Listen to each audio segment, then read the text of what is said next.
Hi everyone, it's week 96. We're on a real roll, almost approaching our 100th episode, so not far off it now.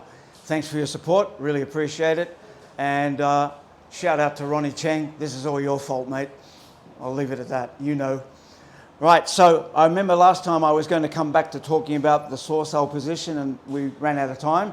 So I'll mention that first and then we'll look at the last action. Why we do the Soh Sau with the fingers pointing forward is to protect your hand.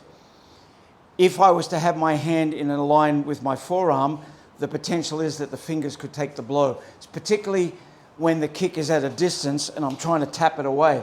Because you know, you might catch him at the knee, you might catch him at the calf, you might catch him at the ankle area, foot area, because it depends on the distance.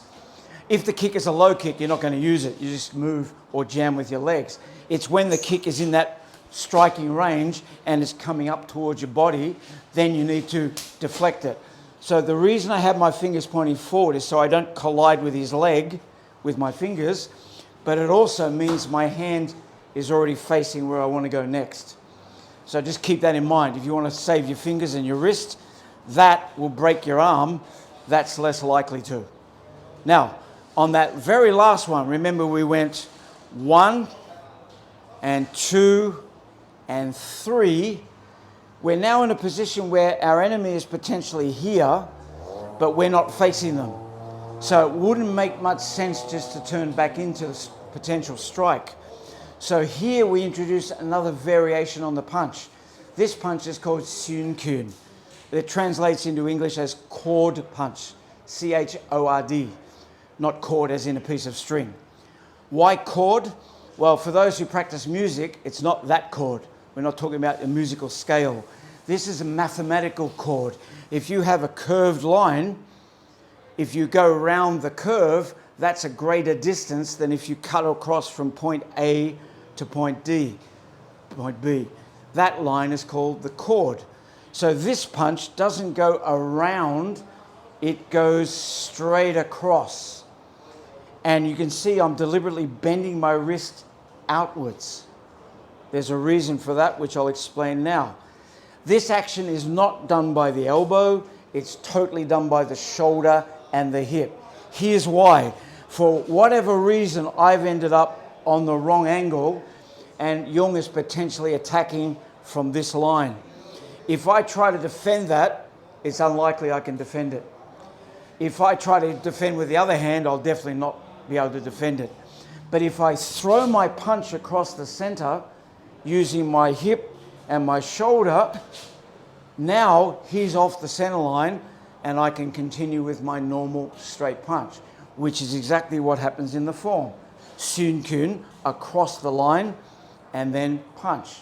Now why the angle? Here's why. If he makes his arm hard like a rock, if I come up with a regular punching line, that is, it's the same shape all the way down, this is what happens. It stays there. But if you turn the wrist, it turns him. This is exactly like what we discussed in Sin Tao when we were looking at this Suen Kuen action, right? And it's same as, Seng Sau, right? And the same as when you do Cham Kiu Sau. It doesn't go straight at your opponent because he can push it away. You turn it a little bit at the wrist and it gives you greater strength. So what's happening here is I'm just attacking into his corner. The first punch may not land, but everything that follows will.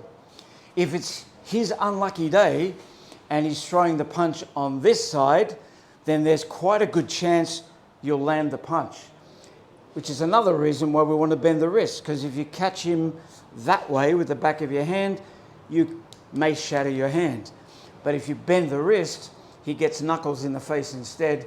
That's better for you, worse for him. You've done so many thousands of Hyun Sau, hopefully you've built up enough strength that you can sustain that punch without causing any injury.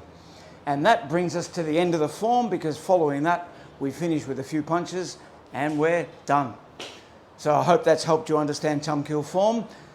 From the next episode, we'll be looking at a completely new topic. I'll keep you guessing what it might be. See you then.